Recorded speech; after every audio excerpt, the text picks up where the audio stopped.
ये कहानी भाई भाभी के बीच के रिश्ते की मजेदार शरारतों और हल्की फुल्की रोमांस के तड़के से भरपूर होगी। होली के रंग प्यार के संग रंगों से भरी दोपहर थी।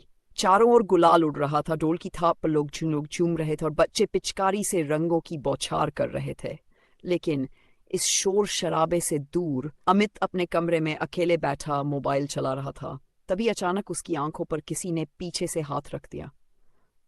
अरे कौन है? सुमन, पहचानो तो जाने। अमित को समझते देर नहीं लगी। ये तो उसकी भाभी सुमन की शरारत थी। लेकिन जैसे ही उसने भाभी के हाथ हटाए, सामने सिर्फ सुमन भाभी नहीं बल्कि निधिया भाभी भी खड़ी थी।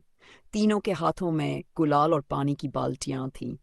अमित अभी कुछ समझ पाता इससे पहले ही तीनों ने उस पर रंगों की बौछार कर दी। आज तो देवर जी बच नहीं सकते।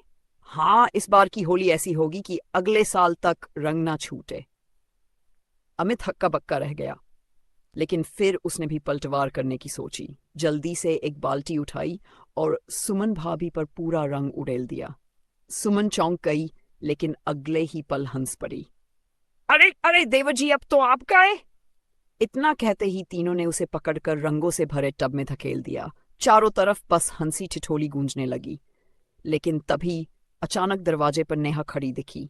अमित की बचपन की दोस्त, जिसे उसने सालों से देखा नहीं था।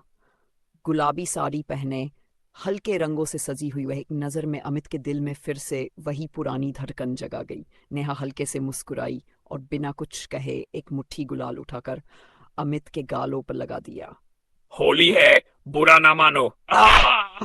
अमित कुछ कहता, उससे पहले ही तीनों भाभियां मुस्कुराते हुए पीछे हट गई, जैसे उन्हें इस पल का इंतजार था। रंगों के इस त्योहार में शायद प्यार का भी एक नया रंग जुड़ गया था। कैसी लगी ये होली स्पेशल कहानी? अगर आपको पसंद आई तो मैं इसे और रोमांटिक या फनी ट्विस्ट देकर और भी दिलचस्प बना सकता हूँ।